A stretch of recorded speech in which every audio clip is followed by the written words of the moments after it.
I'm Sarah, 29, and I'll never forget the collective gasp that echoed through the country club dining room when the insurance appraiser's words cut through the laughter. For 6 months, my future sister-in-law's friends had mocked what they called my vintage costume jewelry engagement ring.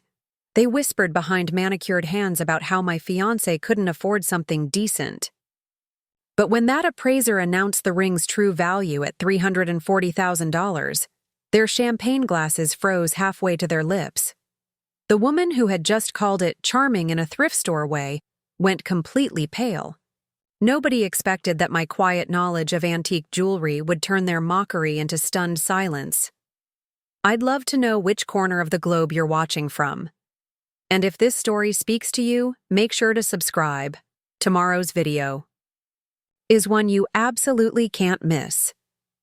My name is Sarah Elizabeth Chen, and at 29 I had grown accustomed to being underestimated.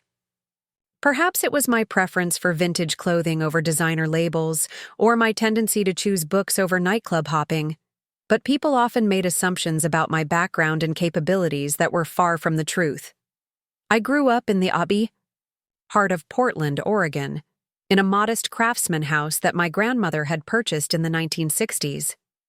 The neighborhood was diverse, filled with artists, teachers, and working families who valued substance over status. My parents, David and Lynn Chen, had met at Portland State University.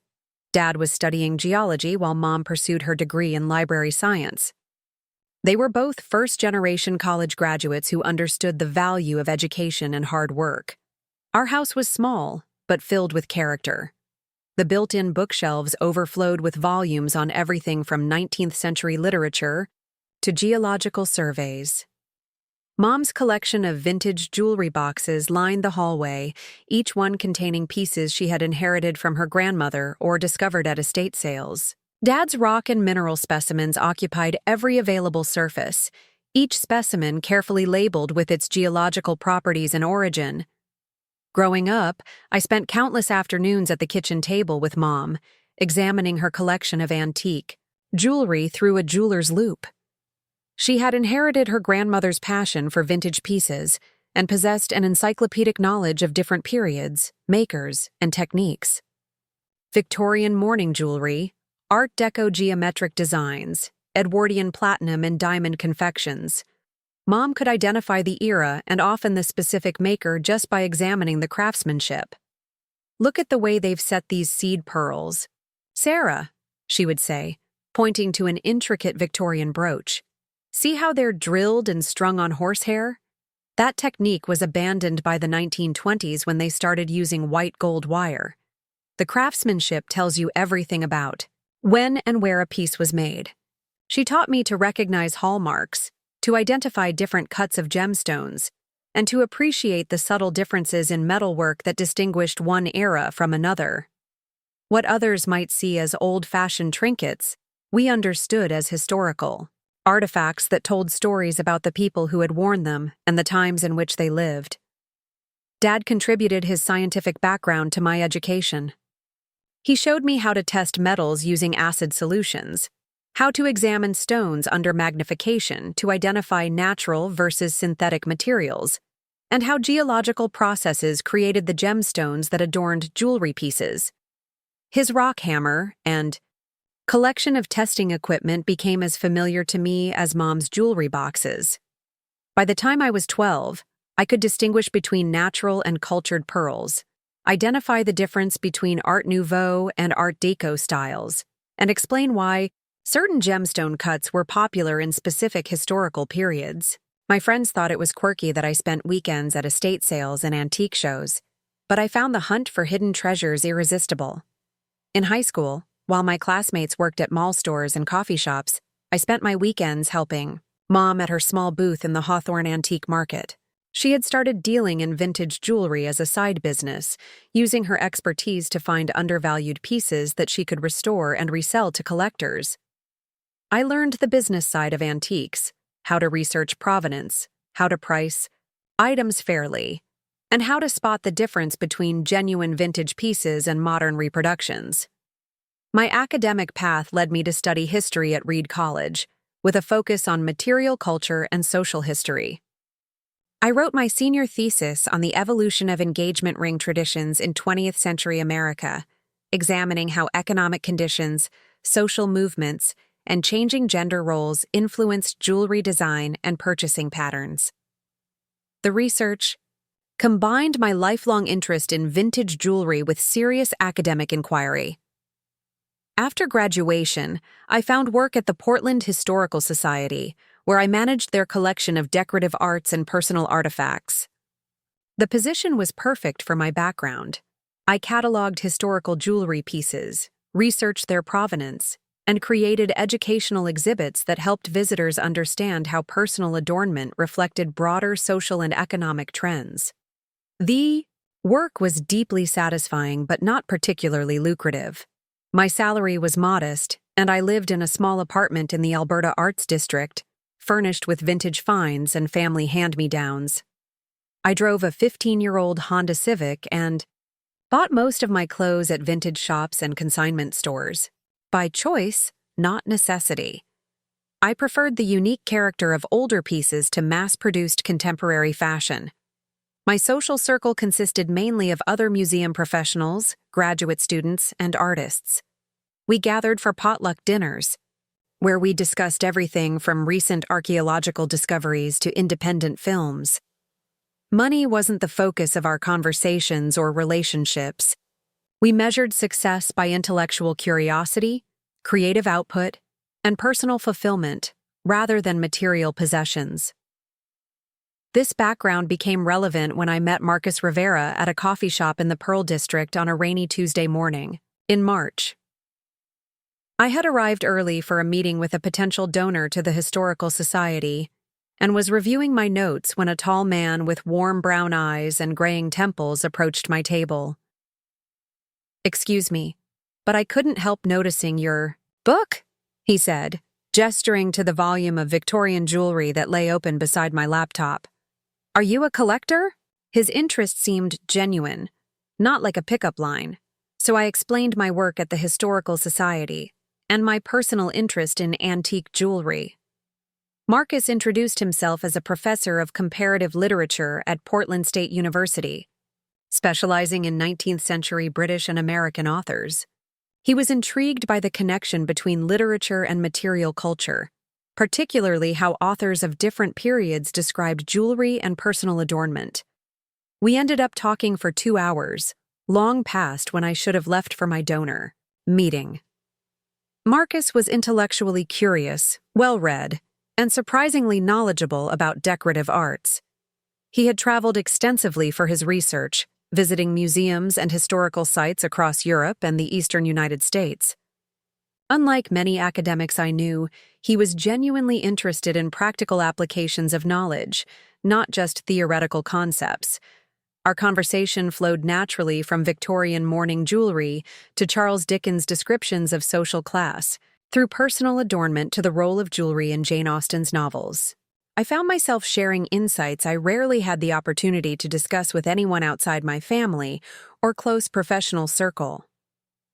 I've been looking for someone to help me understand the historical accuracy of jewelry descriptions in some 19th century novels I'm analyzing, Marcus said as we finally prepared to leave. "Would you be interested in consulting on a project? I could pay you for your expertise." The professional collaboration turned into friendship, which gradually deepened into something more personal. Marcus was 42, 13 years older than me, and had been married before. His previous marriage had ended amicably 5 years earlier when he and his ex-wife realized they wanted different things from life. She had been focused on climbing the corporate ladder in marketing, while he preferred the academic world of research and teaching. Marcus lived in a comfortable but modest house in the Hawthorne neighborhood, filled with books, vintage furniture, and art collected during his travels. Like me, he valued quality over quantity and chose possessions for their personal meaning rather than their status value. We shared similar interests in literature, history, and cultural exploration. Our relationship developed slowly and thoughtfully. We spent months getting to know each other through long walks, visits to museums and bookstores, and quiet evenings cooking dinner together. Marcus appreciated my knowledge and expertise, never making me feel that my interests were too esoteric or my lifestyle too unconventional. When he proposed after 18 months together, the setting was perfect for our relationship. We were visiting the Portland Art Museum's special exhibition on American decorative arts. Standing before a display case filled with 19th century jewelry, Marcus pulled a small velvet box from his jacket pocket. "Sarah, I can't imagine exploring the world's history and beauty with anyone but you," he said, his voice slightly shaky with emotion. "Will you marry me?" The ring he presented took my breath away, but not in the way most people might expect. While many women might first notice the size of the center stone or the sparkle of diamonds, I immediately recognized something far more significant. The ring was an extraordinary example of late Georgian jewelry craftsmanship, featuring a central stone that appeared to be a rare old mine-cut diamond, surrounded by smaller stones in a delicate rose gold setting. The metalwork was exquisite, with hand-engraved details that spoke to the skill of 19th century craftsmen. The proportions were perfect for the period, and the patina on the gold indicated genuine age rather than modern reproduction. Most striking was the unusual blue-white quality of the center stone and the distinctive way it reflected light, characteristics I had only seen in the finest examples of antique diamonds. "Marcus, this is incredible," I whispered, examining the ring more closely. "Where did you find it?" He smiled, clearly pleased by my reaction. "It belonged to my great-great-grandmother. She emigrated from Ireland in the 1860s, and according to family stories, the ring came with her from the old country. It's been in our family ever since, passed down through generations. My grandmother gave it to me before she died, with instructions to present it to the woman I wanted to spend my life with. The ring fit perfectly, as if it had been made for my finger. As I admired the way the stones caught the museum's lighting, I felt a deep sense of connection not just to Marcus, but to the generations of women who had worn this ring before me.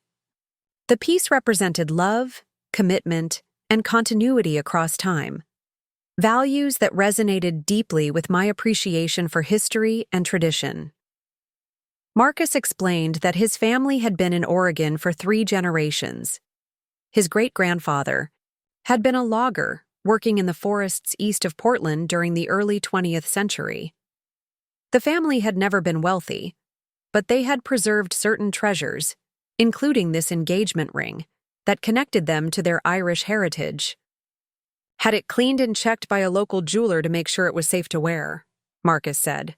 He commented that it was unusual to see such old craftsmanship, but I didn't think to have it formally appraised.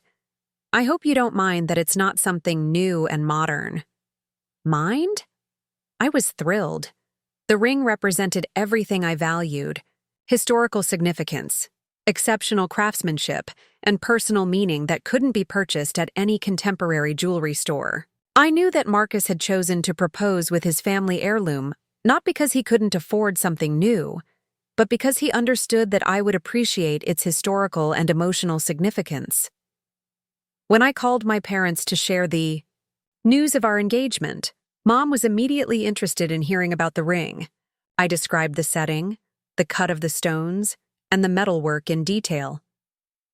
"It sounds like a remarkable piece, honey," she said. "I'd love to examine it in person when you come home for dinner this weekend. From your description, it could be quite valuable, both historically and monetarily."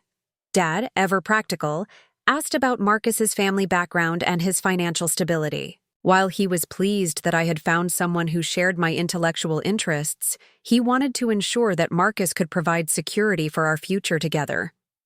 "He's a tenured professor, Dad," I assured him. "He owns his house outright and has savings from his previous career in publishing before he transitioned to academia. We're both comfortable with modest lifestyles, and we have similar values about money and possessions." My friends from the Historical Society and museum community were universally supportive of the engagement. They had met Marcus at various social gatherings and appreciated his genuine interest in our work and his respect for my expertise. Several colleagues commented on how refreshing it was to see a couple who shared intellectual passions and supported each other's professional growth. The engagement announcement in our local neighborhood newsletter mentioned my work at the Historical Society and Marcus's position at the university. We included a photo taken at the Portland Art Museum, where Marcus had proposed. I wore the engagement ring proudly, often catching myself admiring its intricate details throughout the day. Planning our wedding was straightforward and stress-free. We decided on a small ceremony at the Portland Garden Club, followed by a reception at a local restaurant that specialized in Pacific Northwest cuisine. Our guest list included family, close friends, and colleagues, people who knew us well and cared about our happiness rather than the spectacle of the event. The one complication arose when Marcus mentioned that we should probably meet his extended family before the wedding. While his immediate family consisted of his elderly parents who lived quietly in Salem, he had cousins in the Bay Area who had become quite successful in technology and finance.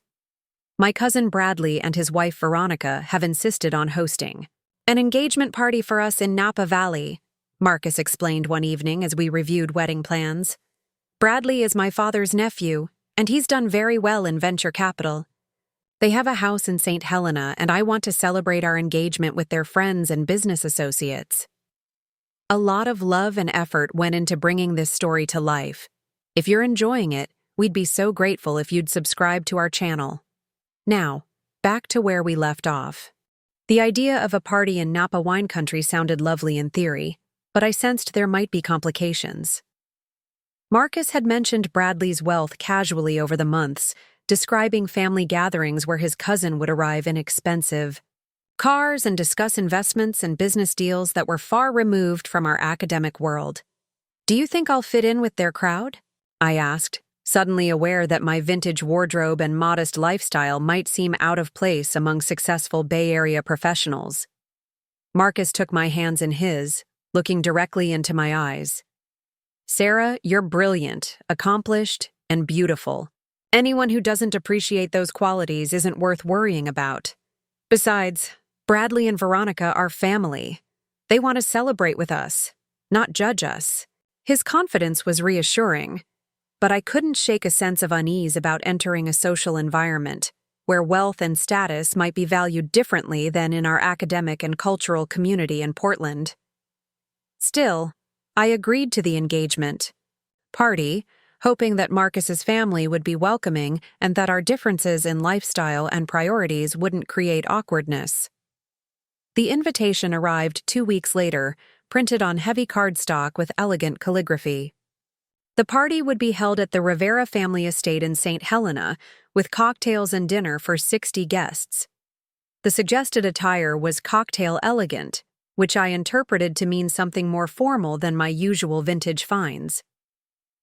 I spent an afternoon shopping for an appropriate dress, finally settling on a navy blue silk piece from the 1940s that I found at a high-end vintage boutique.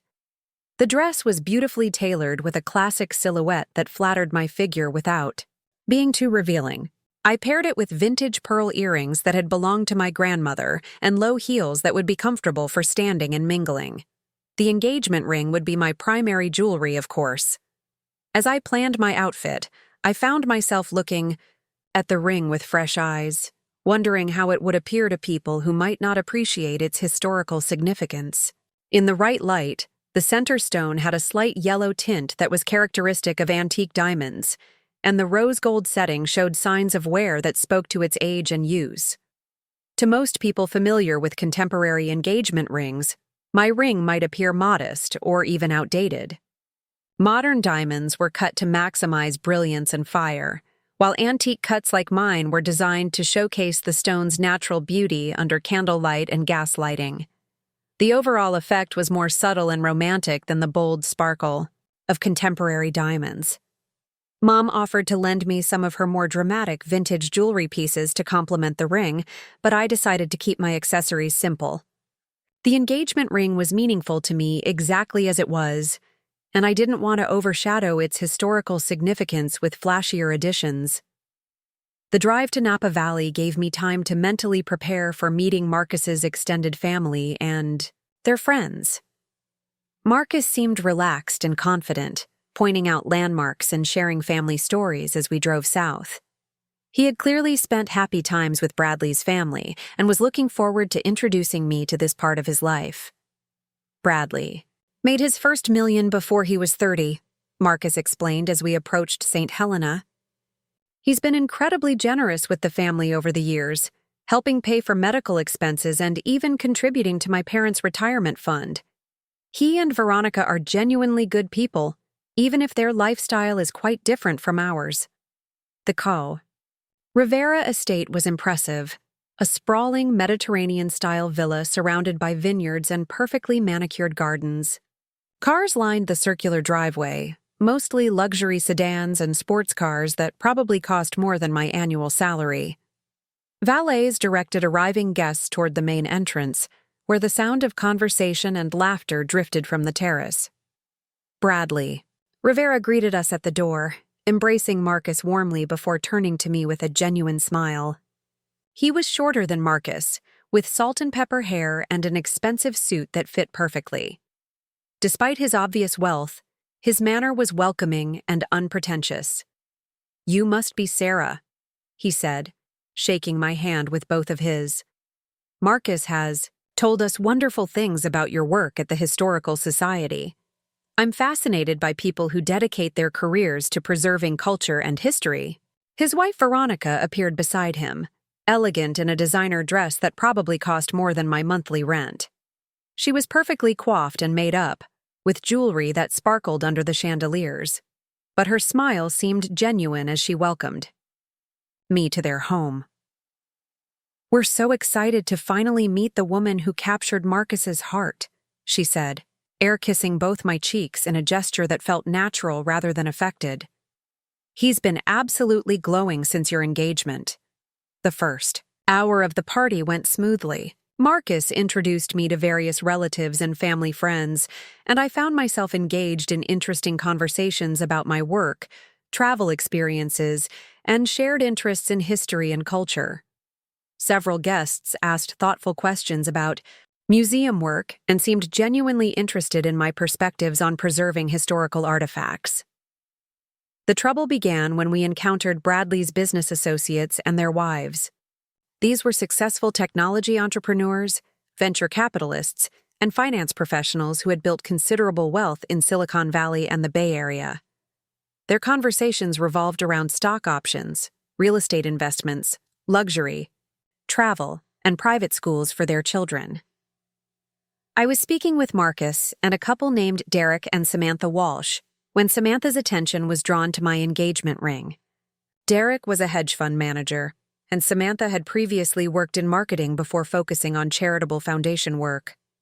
"Oh, what a unique ring," Samantha said, reaching for my hand to examine it more closely. "It's so vintage. Where did you find something like this?" I explained that it was a family heirloom from Marcus's Irish ancestors, dating to the mid-19th century. Samantha studied the ring with the intense focus of someone accustomed to evaluating luxury goods. "How interesting," she said, though her tone suggested she was being polite rather than genuinely impressed. "The setting is quite unusual, and that center stone has such an antique feel to it." Derek leaned in to look at the ring as well. "I'm not much of a jewelry expert, but it definitely has character. Very different from the contemporary styles you usually see." Their comments weren't explicitly critical, but I detected a subtle condescension in their assessment. They seemed to be politely acknowledging that my ring was different without expressing any admiration for its craftsmanship or historical significance. The conversation moved on to other topics, but I noticed Samantha glancing at my ring several more times throughout the evening. When we joined a larger group for dinner, she mentioned to another woman that I had the most interesting vintage engagement ring, in a tone that suggested it was more curiosity than compliment. During dinner, I found myself seated between Veronica's Sister Monica and a woman named Claire who was married to one of Bradley's business partners. Both women were friendly and included me in their conversation, but I began to feel increasingly aware of the differences between my lifestyle and theirs. Monica worked as an interior designer for wealthy clients in Marin County and Palo Alto. She described projects that involved budgets larger than most people's annual salaries, casually mentioning furniture purchases that cost more than my car. Her own jewelry was clearly expensive. A diamond tennis bracelet that caught the light with every gesture, earrings that featured large emerald-cut diamonds, and a wedding set that probably cost more than I earned in several years. Claire discussed her recent shopping trip to Paris, where she had purchased handbags and clothing from boutiques I had only read about in magazines. She mentioned meeting with personal shoppers at luxury stores and having items custom-made by European designers. Sarah works at a museum, Monica explained when Claire asked about my background. She's an expert on historical artifacts. How fascinating, Claire responded, though her attention seemed to drift when I began explaining my work with decorative arts collections. That must be so rewarding, working with beautiful old things. The conversation continued around me, touching on topics like private school admissions, vacation homes, and investment strategies. I contributed when possible, but increasingly felt like an observer rather than a participant in their world.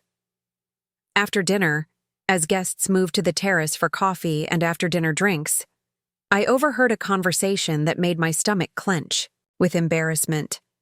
I had stepped away from the main group to admire Veronica's garden when voices from around the corner of the house carried clearly in the evening air. "Did you see Marcus's fiancée's ring?" one woman was saying. I recognized the voice as belonging to Claire. "Oh my God, yes," another voice replied, Samantha Walsh. I didn't want to say anything, but it looked like something from a vintage costume jewelry collection. The poor thing probably thinks it's valuable because it's old. A third voice joined in, belonging to a woman named Jennifer whom I had met briefly earlier. "I feel bad for her. Marcus seems like such a sweet man, and she's obviously intelligent. But that ring, it's like he proposed with his grandmother's old brooch or something." "Maybe he couldn't afford something better on a professor's salary," Claire suggested.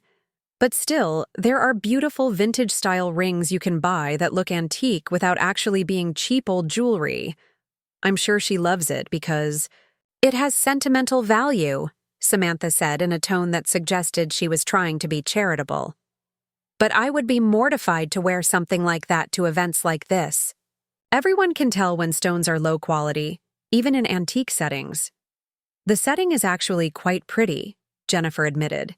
"But that center stone has such a yellow tint, and it doesn't have any fire or brilliance. It's probably not even a real diamond, just paste or crystal made to look like one." My face burned with humiliation and anger as I listened to their casual dismissal of my most treasured possession. They were judging the ring based solely on its appearance compared to contemporary luxury jewelry, with no understanding of its historical significance, craftsmanship, or personal meaning. More devastating was their assumption that Marcus had proposed with inferior jewelry because he couldn't afford something better, or that I was too naive to recognize the difference between genuine and fake stones. Their condescending pity was perhaps worse than outright mockery would have been. I remained hidden in the garden for several more minutes, trying to compose myself before rejoining the party. The women's conversation had moved on to other topics, but their words echoed in my mind, coloring every interaction for the rest of the evening. When Marcus found me on the terrace, he immediately noticed that something was wrong. "Are you feeling all right? You look upset." I forced a smile, not wanting to ruin the evening or create family drama. "Just tired. It's been a long day and I'm not used to such large social gatherings." He squeezed my hand gently. "We can leave whenever you're ready. Thank you for being such a good sport about all this. I know it's not exactly your scene." His kindness made me feel even worse about the overheard conversation. Marcus was proud to be with me and had no idea that his family's friends were questioning his choice of engagement ring, or, by extension, his financial capability or judgment. As we said our goodbyes and prepared to leave, Veronica pulled me aside for a private moment. "Sarah, I'm so glad we finally got to meet you properly. Marcus is like a son to Bradley and me, and we just want him to be happy." Her warmth seemed genuine, and I wondered if she was aware of the unkind comments her friends had made. "Thank you so much for hosting this beautiful party. It means a lot to know that Marcus has such a caring family." "Of course, dear." Veronica hesitated for a moment, then continued. "I hope you didn't mind some of the questions about your ring tonight. People can be curious about unusual pieces, but I think it's lovely that Marcus chose something with family history." Her comment confirmed that others had noticed and discussed my ring, though she seemed to be trying to soften any hurt feelings rather than participating in the criticism. The drive back to Portland was quiet. Marcus assumed I was tired from the social interaction, and I didn't correct him. I spent the time staring out the window, replaying the overheard conversation and wondering how many other guests had shared similar thoughts about my cheap engagement ring. Over the following weeks, I found myself looking at my ring differently. What had once filled me with joy and pride now sometimes triggered memories of those dismissive voices. I caught myself hiding my hand in certain social situations, particularly around people who wore obviously expensive jewelry. Marcus noticed my change in behavior during a dinner with colleagues from his university. "You keep twisting your ring," he observed as we walked to our car afterward. "Is it bothering you? We could have it resized if it's become loose." "No, it fits perfectly," I assured him. "I guess I'm just getting used to wearing it." But the truth was more complicated. I was struggling with the knowledge that people were judging the ring, and by extension, Marcus and our relationship, based on superficial characteristics. Despite my expertise in antique jewelry and my intellectual understanding of the ring's value and significance, the social pressure to conform to contemporary expectations of luxury was affecting my confidence. The situation came to a head 3 weeks later at a faculty mixer for Marcus's department. The event was held at the university's Alumni Center, and the guest list included professors, administrators, and major donors to the literature department. I knew several people there from previous social functions and generally felt comfortable in the academic environment. I was speaking with Dr. Patricia Newman, the department chair, and her husband Robert, who collected rare books, when we were joined by Angela Thornton, wife of a major university donor. Angela was known for her involvement in various cultural organizations and her extensive art and jewelry collection. "Sarah, what an interesting ring," Angela said, noticing my engagement ring as I gestured during our conversation. "It looks genuinely antique. Are you a collector of vintage jewelry?" I explained my background in decorative arts and my family's interest in antique jewelry. Angela listened politely, but seemed more interested in examining my ring than in hearing about my expertise. "The workmanship is quite good for a period piece," she said, studying the setting with the practiced eye of someone accustomed to evaluating luxury items. "Though I have to say that center stone has seen better days. The yellow tinting is quite pronounced, and there's not much brilliance left. You might consider having it recut to improve the light reflection." Her suggestion that I should alter a historically significant antique to make it sparkle like a contemporary diamond horrified me. It would be like suggesting that someone repaint a 19th century portrait to make the colors brighter and more appealing to modern tastes. Actually, the stone's characteristics are typical of old mine-cut diamonds from that period, I explained. The cutting techniques were designed for candlelight rather than electric lighting, which is why the brilliance patterns are different from modern stones. Angela smiled indulgently. "Well, yes. I suppose if you're interested in historical accuracy, that matters. Though for everyday wear, most people prefer stones that really sparkle and catch the light." Dr. Newman attempted to redirect the conversation to safer topics, but the damage was done. Once again, someone had dismissed my ring's value based on contemporary jewelry standards while demonstrating ignorance about historical craftsmanship and techniques. That night, I finally confided in Marcus about the comments I had been hearing regarding my engagement ring. He was shocked and angry that people were making such superficial judgments. "Sarah, your ring is beautiful and meaningful. It represents 4 generations of my family's history. Anyone who can't appreciate that isn't worth worrying about." His support was comforting, but I remained troubled by the pattern of dismissive comments. It seemed that no matter how well I explained the ring's historical significance, people continued to judge it by contemporary luxury standards. The breaking point came at Bradley and Veronica's anniversary party 2 months later. They had rented a private dining room at an exclusive restaurant in San Francisco and invited family and close friends to celebrate 30 years of marriage. The guest list was smaller than the engagement party, but included many of the same people who had attended our celebration. I had carefully chosen my outfit, a sophisticated black dress from a vintage boutique, professional but elegant. My hair was styled in a classic updo that complemented the dress, and I wore simple pearl earrings that had belonged to my grandmother. The evening started pleasantly enough. I was seated at a table with Marcus, his parents, and 2 other couples who were old family friends. The conversation was relaxed and interesting, covering topics from travel experiences to book recommendations. During the cocktail hour before dinner, I found myself in conversation with Jennifer Martinez, the woman whose voice I had recognized during that devastating conversation at our engagement party. She was friendly and seemed to have no memory of her previous harsh assessment of my ring.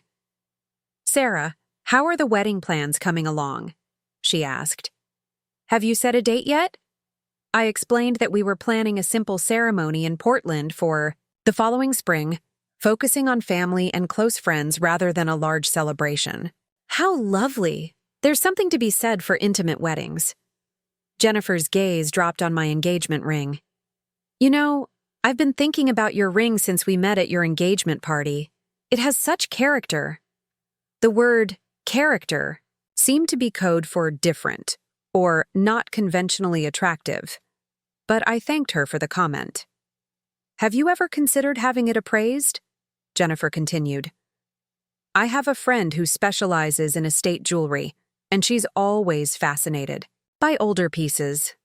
Sometimes family heirlooms turn out to be more valuable than people realize." Her suggestion seemed genuine, and for the first time since the engagement party, someone was acknowledging that my ring might have actual worth beyond sentimental value.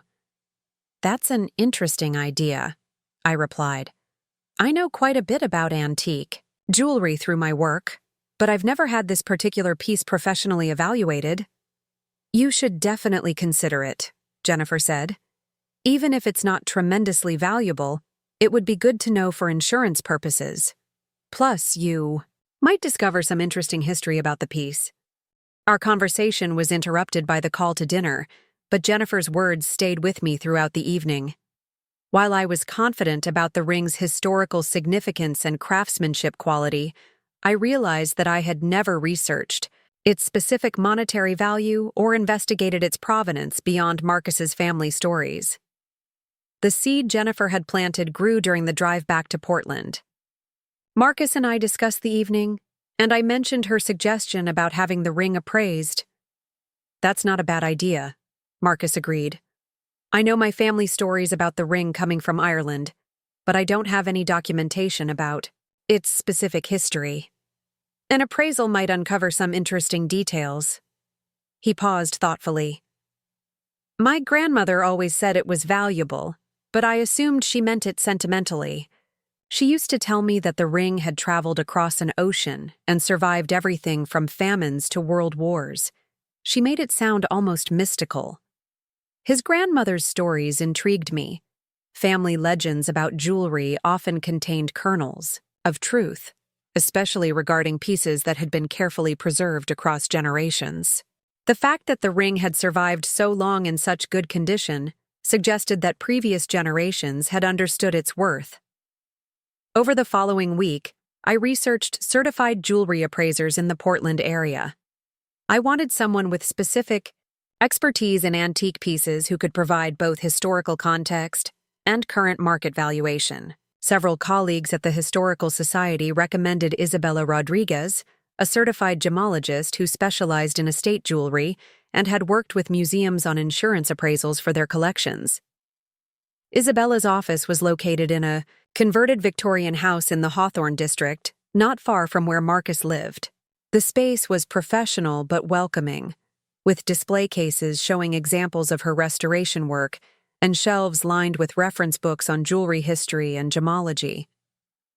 "I understand you have an antique engagement ring you'd like appraised," she said, gesturing for me to sit across from her desk.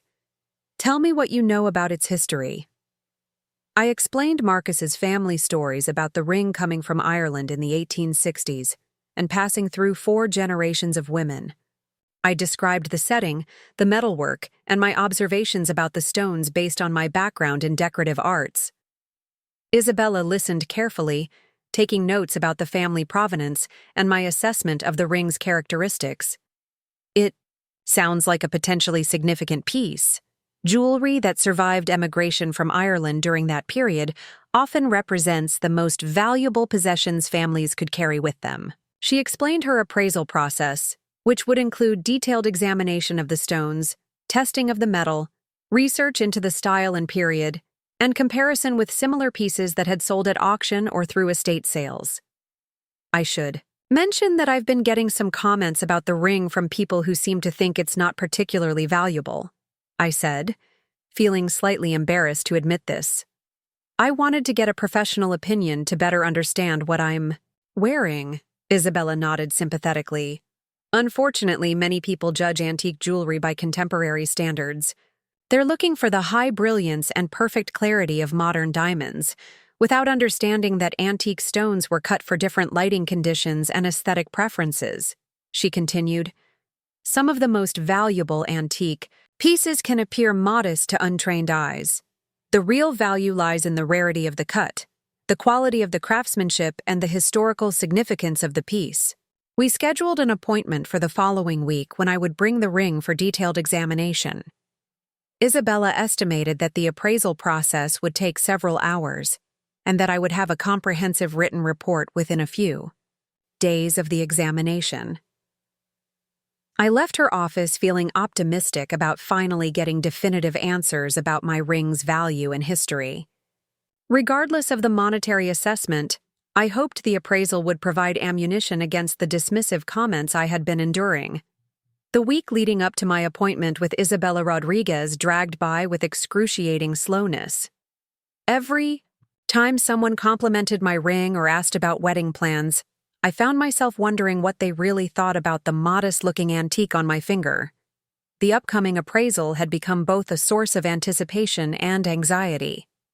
Marcus noticed my preoccupation during dinner at our favorite Thai restaurant on Wednesday evening.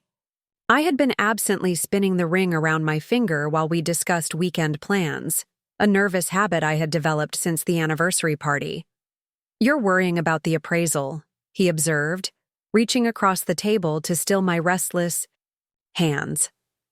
"Sarah, whatever Isabella discovers about the ring's value won't change how I feel about you or why I chose to propose with my family's heirloom." His reassurance was touching, but I struggled to articulate my deeper concerns. The ring had become a symbol of our relationship's legitimacy in the eyes of others. If it proved to be genuinely valuable, it would vindicate Marcus's choice and my own confidence in wearing it proudly. If it turned out to be worth very little, those dismissive comments would be validated, and I would have to face the truth that I had been naive about its significance. "I know you love me regardless," I said, squeezing his hand. "But I hate feeling like people are judging us based on superficial assumptions. Your cousin's friends have made me question everything about how we present ourselves as a couple." Marcus frowned, clearly troubled by my admission. "What kind of comments are you still hearing? You mentioned some things from the engagement party, but I thought that was behind us." I had been shielding him from the worst of the ongoing remarks. not wanting to create family tension or make him feel responsible for other people's shallow behavior. But sitting in the warm glow of the restaurant's candles, I found myself sharing incidents I had kept to myself. There was the encounter at the university bookstore when a professor's wife had asked if I was planning to upgrade to a real engagement ring after the wedding. The conversation at a coffee shop where I overheard two women discussing how sad it was that some men couldn't afford proper engagement rings. The well-meaning but condescending suggestion from a museum donor that I might want to consider having my stone enhanced to improve its appearance. Marcus listened with growing anger, his jaw tightening as I described each incident. I had no idea it was still happening. Sarah, these people don't know what they're talking about. Their opinions don't define your worth or our relationship. I know that intellectually, I replied, but it's exhausting to constantly defend something that should be a source of joy.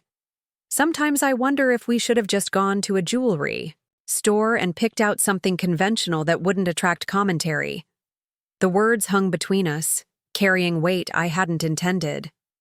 Marcus looked stricken at the suggestion that I regretted his grandmother's ring. "Do you really feel that way?" he asked quietly. "Would you rather have a different ring?" The pain in his voice made me realize how my frustration with other people's opinions was affecting our relationship. Marcus had chosen to propose with his family's most precious heirloom because he believed I would appreciate its history and craftsmanship. My growing self-consciousness about social reactions was making him question that decision. "No," I said firmly, meeting his eyes. "I love this ring. I love everything it represents about your family's history and your decision to share that with me. I'm just tired of feeling like I have to defend it to people who don't understand its significance." Relief flooded his features, and I realized how my recent behavior had been communicating doubt rather than frustration with external pressures. Thursday brought an unexpected encounter that would further complicate my emotional state before the appraisal. I was leaving the Historical Society after a late afternoon meeting when I nearly collided with Angela Thornton outside the building's entrance. The university donor who had suggested altering my ring was laden with shopping bags from expensive boutiques. "Sarah, what a surprise to see you here," Angela said, though her tone suggested the surprise was not entirely pleasant. "I was just visiting the museum's new exhibition on Pacific Northwest artists." I explained that I worked in the building, managing the decorative arts collection for the Historical Society. Angela's expression shifted slightly, as if she was recalibrating her assessment of my professional status. "How interesting that you work with historical artifacts professionally," she said, her gaze inevitably drawn to my engagement ring. "I suppose that explains your attachment to vintage pieces." The conversation took an uncomfortable turn when Angela mentioned that she had been speaking with friends about helping young couples make better choices about engagement rings. "It's such a shame when people settle for inferior jewelry because they don't understand the difference quality makes," she said, clearly referring to my situation. "I've been thinking about organizing an educational event about evaluating diamonds and precious stones. So many people are taken advantage of by unscrupulous dealers who pass off low-grade materials as valuable antiques." Her comments stung particularly deeply because they implied that Marcus had either been deceived about his family ring or had knowingly presented me with something worthless. The suggestion that we were naive victims who needed education about jewelry quality was both insulting and humiliating. "That sounds like a worthwhile project," I managed to say, though my voice was tight with controlled anger. "There's certainly value in understanding different approaches to evaluating jewelry." Angela seemed oblivious to my discomfort, continuing to elaborate on her plans to educate people about proper jewelry selection. She mentioned specific examples of couples who had upgraded their engagement rings after learning about contemporary quality standards, clearly hoping I would take the hint. The encounter left me shaken and more anxious than ever about the upcoming appraisal. If Angela Thornton, who moved in circles of wealth and luxury, was so confident that my ring was inferior, perhaps my own expertise was clouded by wishful thinking and emotional attachment. Friday afternoon finally arrived, bringing with it my appointment with Isabella Rodriguez. I had barely slept the previous night, alternating between confidence in the ring's significance and fear that I was about to be humiliated by professional confirmation of its low value. Isabella greeted me warmly when I arrived at her office, immediately putting me at ease with her genuine enthusiasm for antique jewelry. She led me to her examination area, which was equipped with professional lighting, magnification equipment, and various testing instruments. Before we begin the technical examination, I'd like to hear more about the family stories surrounding this ring, Isabella said, settling into her chair with a notepad. Family provenance often provides crucial context for understanding a piece's significance. I repeated Marcus's grandmother's stories about the ring coming from Ireland during the 1860s famine period. Isabella nodded thoughtfully, making notes about the potential connection to Irish emigration patterns. Jewelry that survived the Atlantic crossing during that era often represented families' most valuable possessions, she explained. People fleeing famine conditions would sell everything else before parting with pieces that held generational significance. She asked detailed questions about the ring's condition when Marcus first presented it, whether any repairs or alterations had been made, and what I knew about how it had been stored and maintained over the decades. The preservation is remarkable, Isabella noted as I removed the ring and placed it on her examination tray. Family pieces that have been worn regularly often show much more wear than this one displays. Under her professional lighting, the ring seemed to come alive in ways I had never noticed before. The metalwork revealed intricate details that had been invisible under normal conditions, and the stones displayed characteristics that were difficult to observe without proper illumination. Isabella began her examination with the metal components, testing the gold content and examining the construction techniques. She used a jeweler's loupe to study the craftsmanship, occasionally making appreciative sounds that suggested she was finding noteworthy details. "This is exceptional workmanship," she murmured, studying the setting's understructure. The techniques used here are consistent with high-end Irish or English manufacturing from the mid-19th century. See how these prongs are hand-forged rather than cast? That level of individual attention was reserved for very special pieces. Her enthusiasm was encouraging, but I knew the real test would come when she examined the stones themselves. The center, diamond's yellowish tint and subtle brilliance had been the primary targets of criticism from Marcus's family's social circle. Isabella carefully removed the center stone from its setting, explaining that she needed to examine it from all angles. To determine its characteristics, she placed it under a microscope and began what seemed like an eternity of silent observation, occasionally adjusting the lighting or changing magnification levels.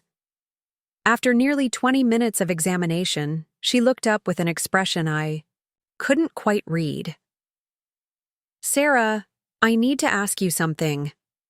Are you absolutely certain about the family history of this ring? Specifically, do you know if it might have come from a more significant source than a typical Irish immigrant family?" Her question confused me. "What do you mean?" "Marcus's family has always been working class. His great-great-grandmother emigrated during the famine, and the family worked in logging and manual labor." "Why do you ask?" Isabella returned to the microscope, spending another 10 minutes in careful examination before responding. "Because this center stone displays characteristics that are extremely rare in typical family jewelry from that period. I'm seeing internal structure and optical properties that suggest this might be a significantly more important piece than your family realizes." She explained that the stone's apparent flaws, the yellowish tint and subtle brilliance that had attracted criticism, were actually characteristics of exceptionally rare antique diamonds that had been cut using techniques designed to preserve maximum carat weight rather than optimize brilliance. "The yellow color isn't a flaw," Isabella said, her voice carrying growing excitement. "It's what gemologists call fancy yellow. and in stones of this age and cut, it's extremely valuable. The cutting style is what we call old mine cut, which was used primarily between 1830 and 1900 for very high-quality diamonds. My heart began racing as she continued her explanation. The subtle brilliance that had seemed so modest compared to contemporary diamonds was actually the result of precise craftsmanship designed to showcase the stone's natural beauty under candlelight and gaslighting of the Victorian era. "I need to conduct more detailed testing," Isabella said. "But my preliminary assessment suggests this stone may be significantly more valuable than its modest appearance indicates. The surrounding smaller stones also appear to be genuine diamonds of considerable quality." She spent the next hour conducting various tests, measuring the stone's dimensions, examining its clarity characteristics, and comparing its features to reference materials in her extensive library. Throughout the process, she maintained professional composure, but I could sense growing excitement beneath her careful methodology. Finally, Isabella completed her initial examination and carefully reset the center stone in its mounting. She turned to face me with an expression that combined professional seriousness with barely contained amazement. "Sarah, I need you to understand that what I'm about to tell you is based on preliminary examination, and I'll need to conduct additional research to confirm my findings," she began. "However, based on the characteristics I've observed, this ring represents a significantly more important piece than anyone has realized." She explained that the center stone appeared to be a natural fancy yellow diamond of approximately 3.2 carats, cut in the old mine style that was popular during the mid-19th century. The color saturation and clarity characteristics suggested it was of investment-grade quality, potentially sourced from the earliest South African diamond discoveries. "The setting itself is museum-quality work," Isabella continued. "The technique used to mount the stones, the hand-engraved details, and the overall construction suggest this was created by a master craftsman, possibly in London or Dublin, for a very wealthy client." My mind reeled as she continued her assessment. The smaller stones surrounding the center diamond were also genuine and of high quality, contributing significantly to the piece's overall value. The rose gold setting showed minimal wear, despite its age, indicating that previous owners had understood and carefully maintained its significance. "I'll need several more days to complete my research and prepare a comprehensive appraisal report," Isabella concluded. "However, I can tell you that this ring is worth considerably more than anyone has realized. We're potentially looking at a piece valued in the six-figure range." The room seemed to spin as her words sank in. 6 figures. The ring that had been dismissed as costume jewelry and cheap vintage by Marcus's family's social circle was potentially worth more than most people earned in several years. Isabella's preliminary assessment raised immediate questions about how such a valuable piece had come into Marcus's family possession. Irish immigrants during the 1860s famine period typically carried few possessions of significant monetary value. A ring of this caliber would have represented enormous wealth. That seemed inconsistent with his family's working-class history. "There are several possibilities," Isabella explained when I voiced these concerns. "Sometimes wealthy families fleeing political persecution or financial ruin would disguise their most valuable possessions to avoid theft or confiscation. It's also possible that the ring was acquired through employment with wealthy households, given as payment for significant services, or inherited from a distant relative with undisclosed resources." She suggested that researching Marcus's family genealogy might uncover connections to individuals or circumstances that would explain the ring's presence in his inheritance.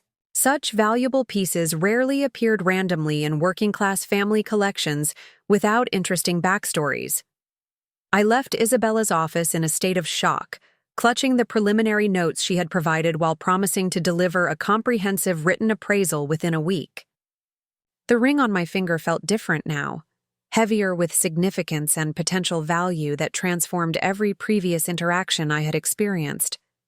The drive home gave me time to process the implications of Isabella's findings. If her assessment proved accurate, Every person who had dismissed my ring as worthless costume jewelry had revealed their own ignorance about evaluating antique pieces. The condescending comments about upgrading to a real engagement ring would be exposed as embarrassingly uninformed judgments. More importantly, Marcus's decision to propose with his family heirloom would be vindicated in the most dramatic way possible. Rather than settling for an inferior ring due to financial constraints, he had unknowingly presented me with something more valuable than anything his wealthy cousins could afford. Marcus was grading papers in his home office when I arrived, still processing the afternoon's revelations. He looked up expectantly as I entered, clearly eager to hear about the appraisal results. "How did it go?" he asked, setting aside his student essays. "Did Isabella find anything interesting about the ring's history?" I struggled to find words adequate to convey what I had learned. "Marcus, I think you need to sit down. Isabella's preliminary findings are significant." Over the next hour, I shared everything Isabella had told me about the ring's characteristics, potential value, and questions about its provenance within his family history. Marcus listened with growing astonishment, occasionally asking me to repeat details that seemed too extraordinary to believe. "6 figures?" he said finally, his voice barely above a whisper. "My grandmother's ring could be worth hundreds of thousands of dollars?" The possibility seemed to overwhelm him as much as it had me. We had both accepted the ring's sentimental value without questioning whether it might represent substantial monetary worth. The revelation recontextualized every family story Marcus had heard about the piece. "We need to research your family genealogy more thoroughly," I said. "Isabella thinks there might be connections or circumstances that haven't been preserved in your family's oral history."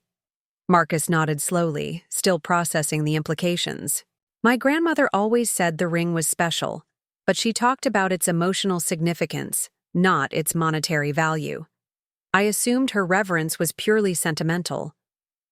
We spent the evening discussing possible explanations for how such a valuable piece had entered his family's possession.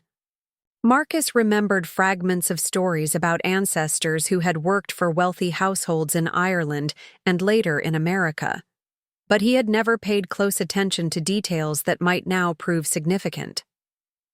The weekend brought a new challenge: deciding whether to share Isabella's preliminary findings with family and friends before receiving the official appraisal report. Part of me wanted immediate vindication against the dismissive comments I had endured, but prudence suggested waiting for written confirmation of the ring's value. Marcus agreed that discretion was wise until we had comprehensive documentation. "If Isabella's assessment proves accurate, we'll have plenty of time to address people's misconceptions," he said. "But if her preliminary findings are somehow incorrect, we'll look foolish for making premature claims." His cautious approach was sensible, but I found it increasingly difficult to maintain composure during social interactions. At Sunday brunch with my parents, I struggled to contain my excitement about the potential discovery while discussing routine wedding planning details. Mom noticed my distracted behavior and asked if everything was all right with the relationship. "You seem tense, honey. Are you having second thoughts about the wedding?" I assured her that Marcus and I were solid, explaining that I was simply dealing with some family dynamics related to his wealthier relatives. Mom nodded sympathetically, remembering her own experiences navigating different social circles when she married Dad. "People can be very judgmental about things that don't matter," she said. "What matters is that you and Marcus love and respect each other. Everything else is just noise." Her wisdom was comforting, but I couldn't help thinking that Isabella's findings might transform the noise into awkward silence from people who had been so confident in their dismissive assessments.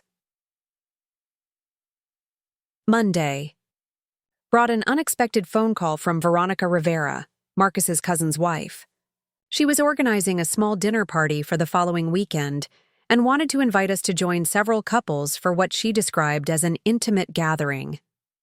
"It's nothing formal," Veronica assured me. "Just good food and conversation with people I think you'd enjoy meeting. Some are involved in cultural organizations that might align with your museum work." The invitation seemed genuine, and I appreciated Veronica's apparent effort to include me in social situations that matched my interests rather than the high finance conversations that had dominated previous gatherings. "I'd love to come," I replied. "Thank you for thinking of us." After ending the call, I realized that this dinner party would be my first social event since Isabella's appraisal appointment. Maintaining normal behavior while harboring such significant secret information would be challenging, but I was committed to waiting for official confirmation before sharing the news.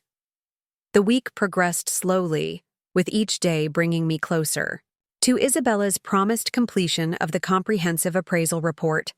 I found myself studying the ring with new eyes, noticing details that had become more significant since learning about its potential value.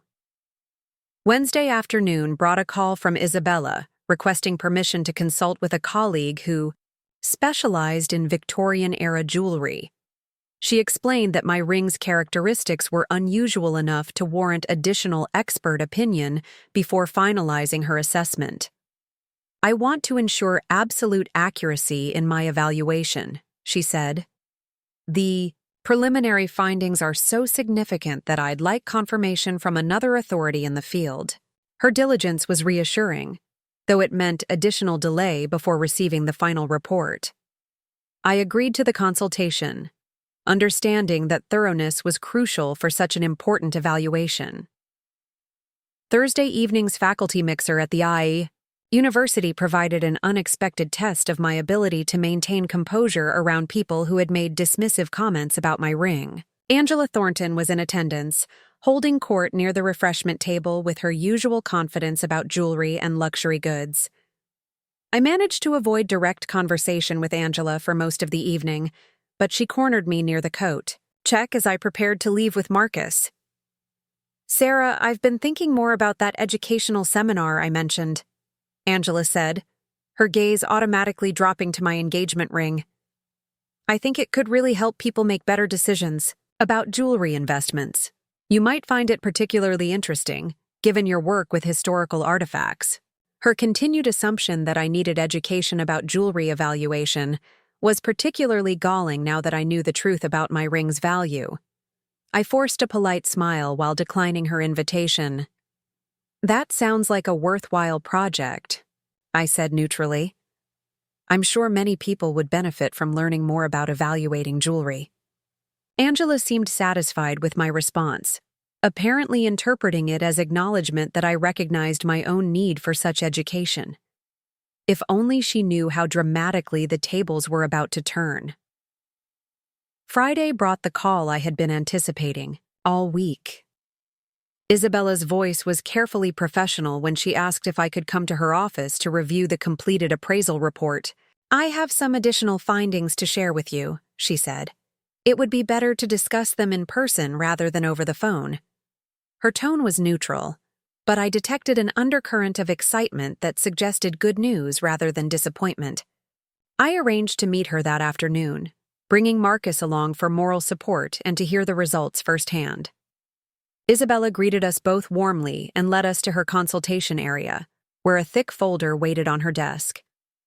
"Before we review the official report, I want to share some additional research I conducted about your family history," she said to Marcus. She had spent considerable time investigating Irish immigration records and genealogical databases, looking for connections that might explain how such a valuable ring had come into his family's possession. Her research had uncovered fascinating details that none of Marcus's living relatives had known. "Your great-great-grandmother, Bridget O'Sullivan, emigrated from County Cork in 1864, Isabella began. However, she wasn't just a typical famine refugee. According to immigration records, she was employed as a personal maid to Lady Catherine Ashford, wife of Sir Edmund Ashford, a British landowner who had extensive holdings in Ireland.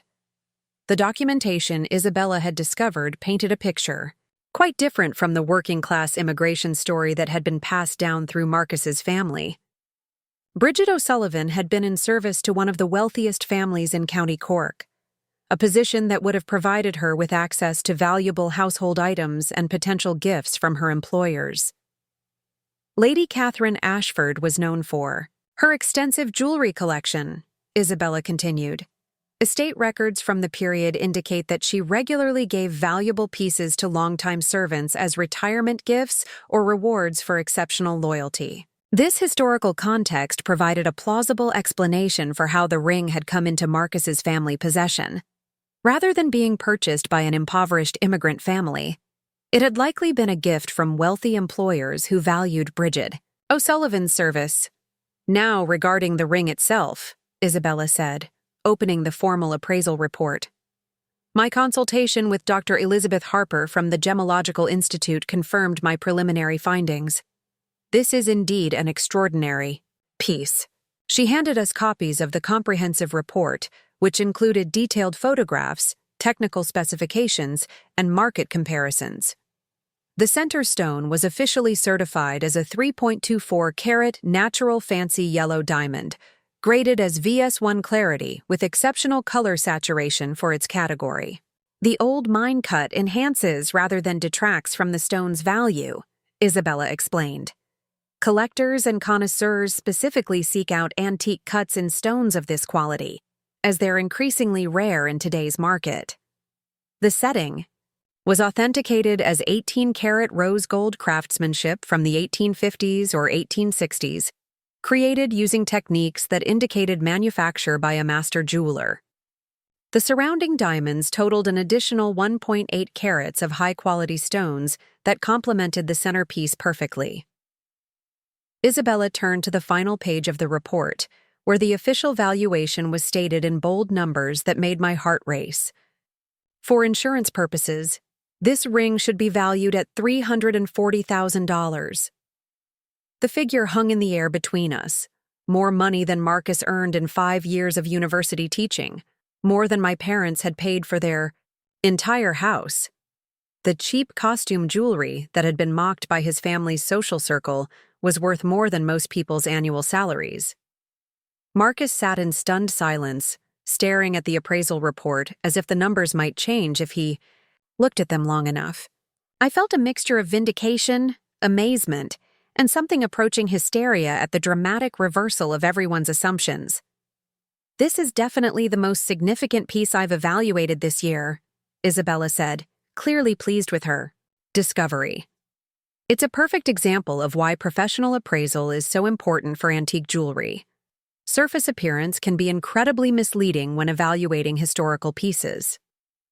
We spent another hour reviewing the technical details of the appraisal and discussing the implications for insurance coverage and estate planning. Isabella recommended that we contact our insurance company immediately to add the ring to our policy with appropriate coverage levels. As we prepared to leave, Isabella made one final observation that would prove prophetic. Sarah, you should be prepared for some interesting reactions when people learn about this appraisal. Individuals who made assumptions about the ring's value may feel embarrassed about their previous comments. Her warning was prescient. The weekend ahead would bring Veronica's dinner party, where I would face many of the same people who had dismissed my ring as worthless. Now I possessed documented proof that their confident assessments had been dramatically wrong. The drive home was quiet as Marcus and I processed the magnitude of what we had learned. The ring that had been a source of social embarrassment and defensive explanations was actually one of the most valuable pieces of jewelry either of us would ever encounter. I can't stop thinking about my grandmother's stories, Marcus said finally. She always insisted that the ring was special, and that I should only give it to someone who would truly appreciate it. Now I understand that she wasn't just talking about sentimental value. His grandmother's wisdom had been deeper than either of us had realized. She had recognized that the ring required someone with the knowledge and appreciation to understand its true worth, exactly the qualities that had drawn Marcus to me in the first place. As we planned how to handle the revelation of the ring's value, I found myself looking forward to Veronica's dinner party with an anticipation that had been absent from previous social gatherings. For the first time since our engagement, I would attend a family event with confidence rather than defensiveness about my ring. The tables were about to turn in the most spectacular way possible, and I could hardly wait to see the expressions. on certain faces when the truth came to light. Saturday evening arrived with the weight of anticipation I had never experienced before. Marcus and I spent the afternoon preparing for Veronica's dinner party, but this time my preparations felt different. Instead of anxiously choosing an outfit that might minimize criticism, I selected clothing that complemented my engagement ring, a deep emerald silk dress that brought out the yellow tones in the center diamond. For the first time since our engagement, I cleaned the ring carefully and positioned it to catch the light, knowing that tonight, scrutiny would work in my favor rather than against it. "Are you planning to tell them?" Marcus asked as we drove toward Veronica and Bradley's home in Marin County. I had wrestled with this question all week. Part of me wanted to savor the secret knowledge while watching people make their usual dismissive assumptions. Another part felt the dramatic revelation should happen naturally if someone commented on the ring. I think I'll let the situation develop organically, I decided. If no one mentions the ring, there's no need to bring it up. But if someone makes the kind of comments we've been hearing— Marcus nodded, understanding my position. He was carrying copies of Isabella's appraisal report in his jacket pocket, though we both hoped documentation wouldn't be necessary to establish credibility. Veronica and Bradley's house was smaller than the estate where they had hosted our engagement. Hardy, but still impressive with its panoramic views of the Bay Area and carefully curated art collection. The guest list was more intimate. 3 couples besides ourselves, all of whom we had met at previous family gatherings. Derek and Samantha Walsh were there, the hedge fund manager and his wife who had been among the first to comment on my ring's vintage qualities. Jennifer Martinez, whose suggestion about appraisal had inadvertently led to our discovery, was accompanied by her husband Robert. The third couple, Thomas and Caroline Foster, were new acquaintances who worked in technology and venture capital. The evening began pleasantly with cocktails on the terrace overlooking the valley. Conversation flowed naturally among topics of mutual interest: travel experiences, book recommendations, and updates on various family members. I found myself relaxing into the social dynamic, no longer hypersensitive to every glance at my ring. Caroline Foster, a marketing executive for a major tech company, proved to be an engaging conversationalist with interests in art history that aligned with my museum work. We discussed recent exhibitions and discovered shared enthusiasm for 19th century decorative arts. "I've been collecting vintage jewelry for the past few years," Caroline mentioned as we admired Veronica's garden. "There's something magical about pieces that carry historical stories. Modern jewelry feels so impersonal by comparison." Her comment provided the perfect opening for what would become the evening's most memorable conversation. "I completely agree," I replied. "My engagement ring is actually a family heirloom that's been passed down through Marcus's family since the 1860s. Caroline's eyes immediately focused on my ring with genuine curiosity, rather than the barely concealed condescension I had grown accustomed to. "May I see it more closely? I'm always fascinated by authentic period pieces." As Caroline examined my ring under the terrace lighting, her expression shifted from polite interest to genuine surprise. Unlike previous observers who had dismissed the piece based on surface appearance, she seemed to recognize characteristics that suggested greater significance. "This is extraordinary craftsmanship," she said, studying the setting's details. "The metalwork looks like mid-19th century Irish or English manufacture. And that center stone. The cut is definitely period-appropriate old mine style." Her knowledgeable assessment attracted attention from other guests. Samantha Walsh drifted over, wineglass in hand, ready to contribute her own observations about my quaint vintage ring. "Oh yes, we were discussing Sarah's ring at their engagement party," Samantha said with the casual dismissiveness that had stung so deeply months earlier. "It's certainly unique, very different from contemporary styles." Caroline looked between Samantha and me with confusion. "Different, yes, but in the most wonderful way. Pieces like this are incredibly rare and valuable. The old mine cut alone makes it special. But the quality of the setting suggests this was a very significant piece when it was created. Samantha's expression flickered with uncertainty as Caroline's assessment contradicted her previous confident dismissal. "Well, I'm sure it has lovely sentimental value," she said, attempting to maintain her position while acknowledging Caroline's apparent expertise. "Sentimental and monetary," Caroline corrected gently. "Authentic period pieces in this condition are highly sought after by collectors. Have you had it appraised recently? I'd be curious to know its current market value." The moment I had been both anticipating and dreading had arrived. 8 sets of eyes were focused on me as the conversation reached the crucial point where I would either reveal the appraisal results or deflect with vague responses. Marcus appeared at my elbow, offering silent support as I made my decision. "Actually, we just received a professional appraisal this week," I said, my voice steady despite my racing heart. The results were quite surprising. Jennifer Martinez leaned forward with interest.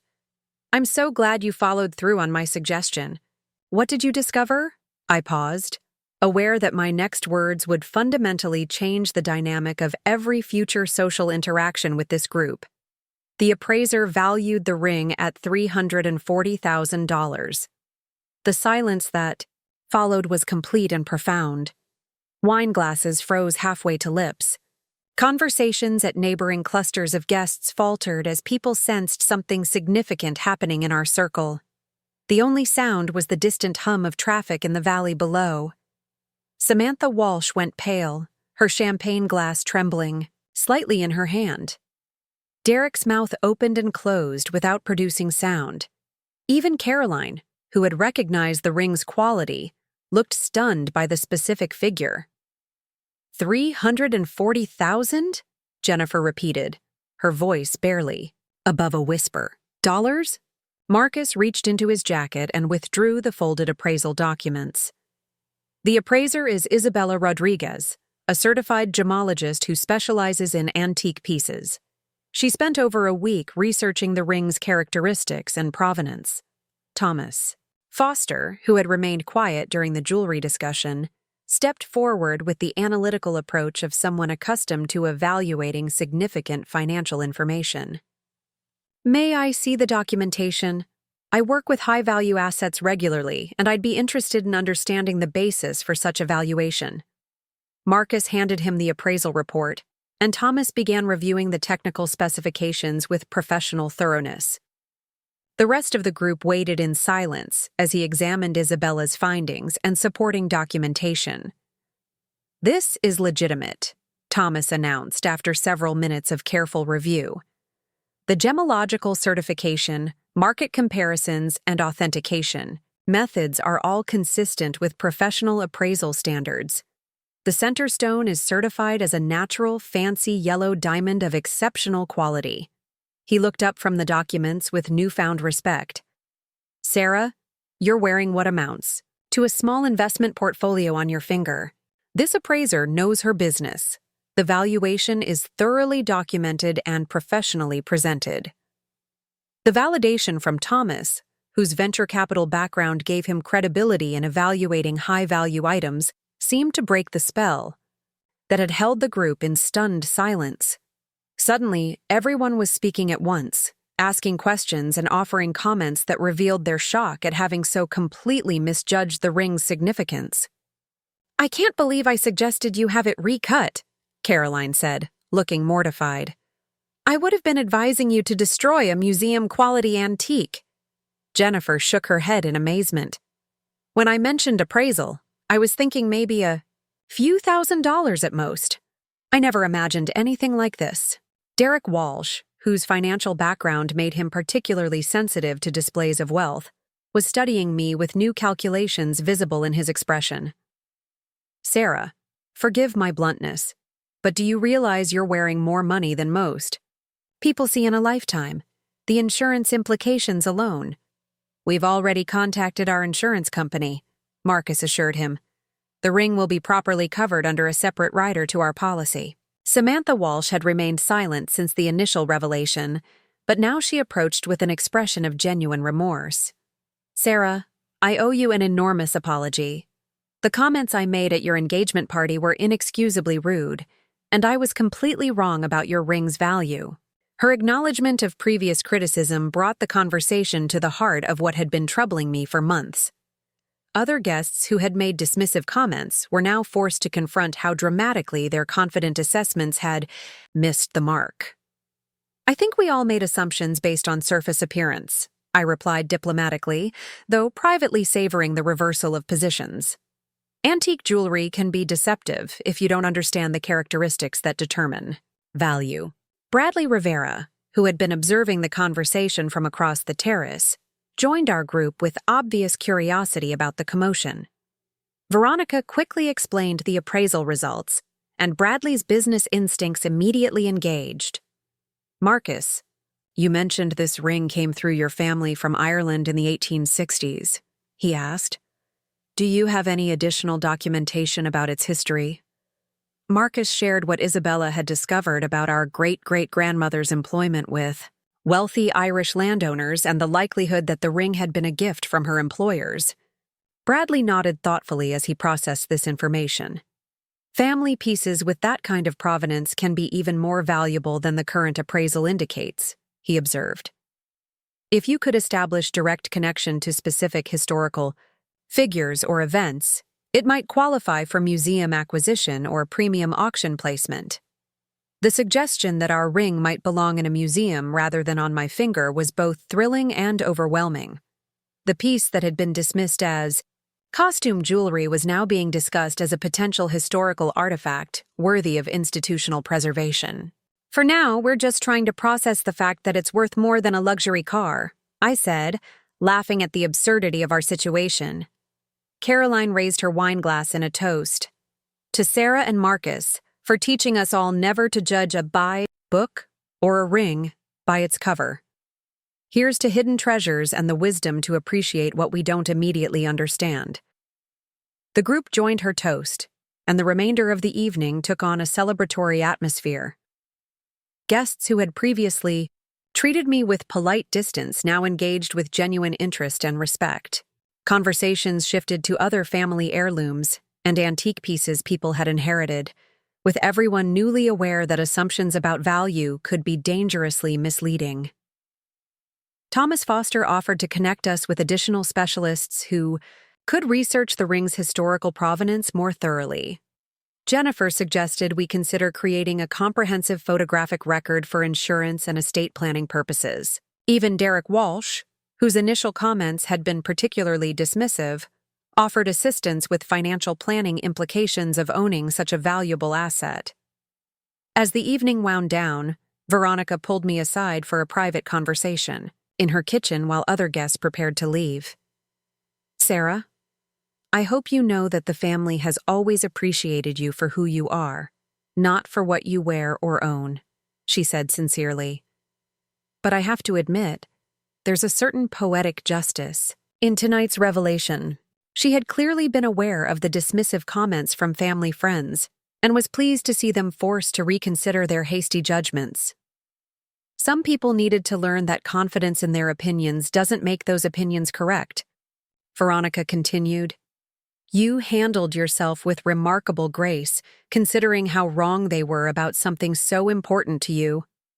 Her acknowledgement meant more than I had expected. Veronica had witnessed months of subtle condescension toward my ring and, by extension, toward Marcus's choice of a non-traditional engagement gift. Tonight's revelation had vindicated not only my confidence in wearing the ring proudly, but Marcus's decision to propose with his family's most precious heirloom. The drive back to Portland was filled with reflection on the evening's dramatic transformation. Marcus and I discussed how quickly social dynamics had shifted once the ring's true value became known, and what that suggested about the superficiality of judgments based on surface appearances. "I keep thinking about your grandmother's stories," I told Marcus as we crossed the Golden Gate Bridge. "She always said the ring was special and should go to someone who would truly appreciate it. I wonder if she knew its monetary value, or if she was just referring to its historical and emotional significance." Marcus was quiet for several minutes before responding. "I think she understood both aspects. Grandmother was more perceptive about people and situations than anyone gave her credit for. She probably recognized that you would be the kind of person who would eventually discover the ring's full significance. His interpretation suggested that our engagement had fulfilled his grandmother's expectations in ways neither of us had initially understood. The ring had indeed gone to someone who appreciated its history, researched its provenance, and ultimately revealed its true value to the family. Sunday morning brought a stream of text messages from the previous evening's dinner guests. Caroline shared links to articles about antique jewelry collecting and auction results for similar pieces. Jennifer sent information about insurance specialists who worked with high-value personal property. Even Samantha Walsh sent a thoughtful message apologizing again for her previous comments and expressing genuine admiration for the ring's significance. The most surprising message came from Angela Thornton, the university donor who had been so confident about my need for jewelry education. Apparently, news of the appraisal results had traveled quickly through social networks. "Sarah, I heard about your remarkable appraisal results and wanted to congratulate you on your discovery. I clearly misjudged your ring's significance and owe you an apology for my presumptuous suggestions. Would you be interested in speaking at the jewelry education seminar I'm organizing? Your experience would provide valuable insights about evaluating antique pieces." Her message represented a complete reversal from her previous condescending attitude, though I suspected her interest was now motivated more by social networking than genuine educational goals. Monday brought a return to normal routines, but with the newfound confidence that came from having my judgment vindicated so dramatically. Colleagues at the Historical Society were fascinated by the appraisal results and asked detailed questions about Isabella's research methods and findings. My supervisor suggested that I consider writing an article about the experience for the FHE Museum's quarterly newsletter, focusing on the importance of professional evaluation for inherited antique jewelry. The piece could serve both educational and promotional purposes while sharing my personal story of discovery.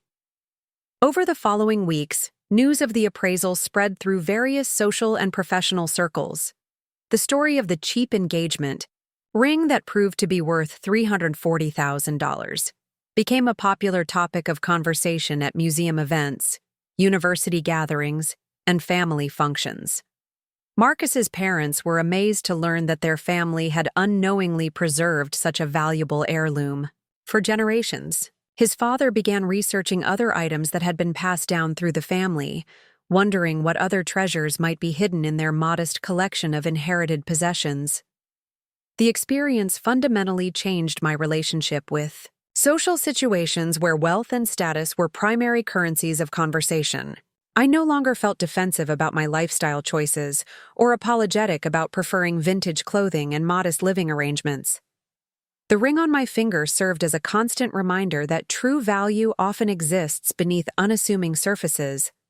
Most importantly, the dramatic revelation strengthened my relationship with Marcus by validating his decision to propose with his family's heirloom rather than purchasing something conventional.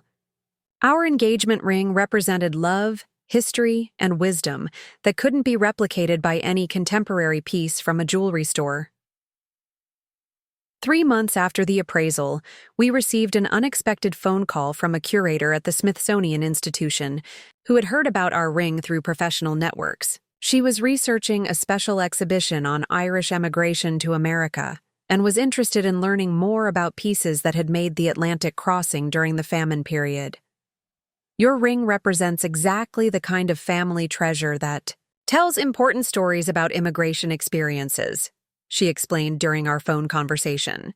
"Would you be interested in lending it for display in our upcoming exhibition?" The possibility of our engagement ring being featured in a Smithsonian exhibition was both thrilling and daunting. The piece that had been dismissed as worthless costume jewelry would be displayed as a significant historical artifact representing Irish-American immigration history. After extensive discussion, Marcus and I decided to participate in the exhibition. The ring would be professionally displayed with information about its journey from County Cork to California, its preservation through 4 generations of an Irish-American family, and its ultimate recognition as both a valuable antique and an important historical document.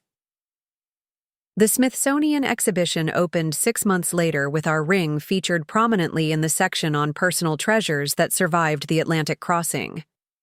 Standing before the display case, reading the museum label that described a mid-19th century Irish engagement ring valued at $340,000, I thought about all the people who had dismissed it as cheap jewelry. The experience taught me that assumptions, based on surface appearances, reveal more about the observer than the observed. True expertise requires patience, research, and willingness to look beyond immediate impressions. Most importantly, the value of something precious isn't diminished by others' inability to recognize it. Our wedding took place as planned the following spring, with the engagement ring serving as both my something old and my something borrowed from history. In my wedding vows, I promised Marcus that I would always treasure the ring, not just for its monetary worth, but for representing his family's journey, his grandmother's wisdom, and his faith in my ability to appreciate what others might overlook. As I write this story, the ring continues to sparkle on my finger with the same subtle brilliance that once invited criticism, but now commands respect. Every time I look at it, I remember that the most extraordinary treasures often hide in plain sight, waiting for someone with the knowledge and patience to reveal their true worth. The moral of my experience extends far beyond jewelry appraisal. Whether evaluating relationships, opportunities, or personal worth, surface appearances can be deceiving. Sometimes what looks unremarkable at first glance proves to be the most valuable treasure of all. The key is having the wisdom to look deeper and the confidence to trust your own judgment, even when others rush to dismiss what they don't understand. And sometimes, just sometimes, the last laugh is worth $340,000. Looking for more? We've got 2 amazing stories ready for you right on screen. If this one touched you, these are absolutely worth your time. Click to watch them now. And hey, subscribe and hit that bell to never miss our latest uploads.